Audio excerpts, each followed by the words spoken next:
India is the world's fifth largest economy with over 900 million people under the age of 35.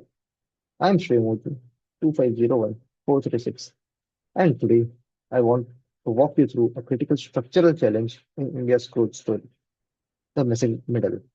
Now, typically, as countries develop, they move workers out of low productivity agriculture into manufacturing.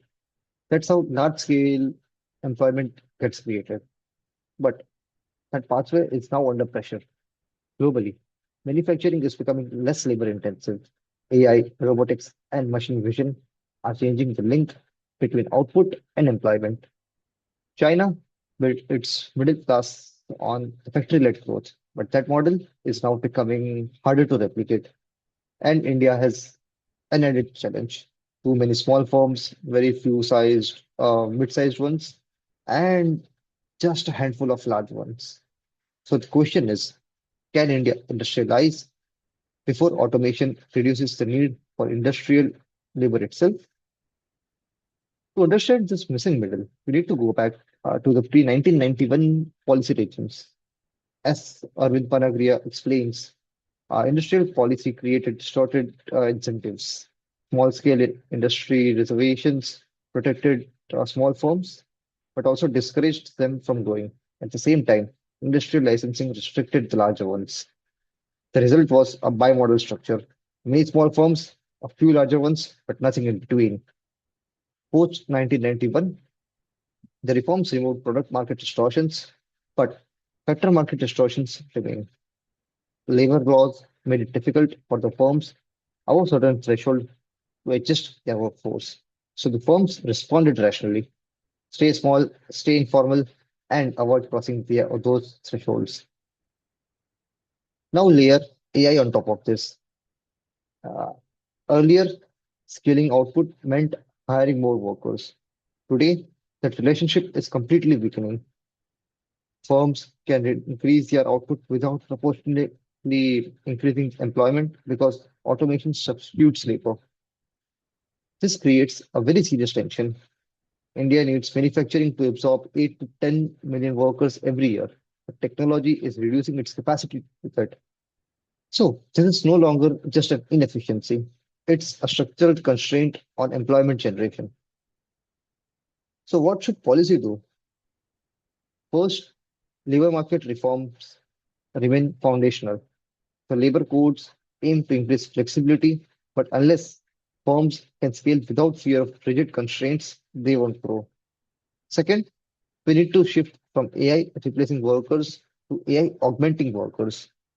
The goal is not to preserve low productivity firms, but to help mid-sized firms scale using technology while still generating employment.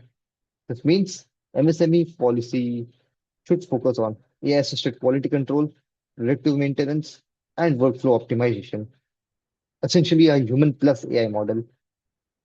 Third, PLI schemes need redesign. Right now, they reward output and investment, but they should also reward employment intensity, employability, sustainability, because sectors like garments, leather, and food processing generate far more jobs per unit of capital than intensive sectors. And fourth, that is skilling. India faces a mismatch. Training is standardized, but industry demand is dynamic. AI enabled learning platforms like those under Skill India Digital can personalize training at scale and prepare workers for Industry 4.0 roles. So, if the economies are clear, why is the progress slow? Because of political economic constraints.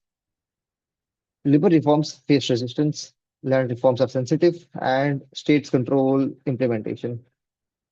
But AI adds another layer. It makes job displacement visible and immediate. When a worker is replaced by a machine, resistance becomes organized. So policymakers face a credibility problem. To sustain reform, flexibility must be paired with protection. Countries like Denmark follow a model where flexibility is comes with strong social safety nets. India currently has a low flexibility and super low protection. And without any credible reskilling or any support systems, reforms are very difficult to sustain. At the same time, fiscal constraints limit how much the government can spend. So the industrial policy becomes a question of prioritization. Uh, Now, a very general question is where does it leave India? At a narrow but critical window.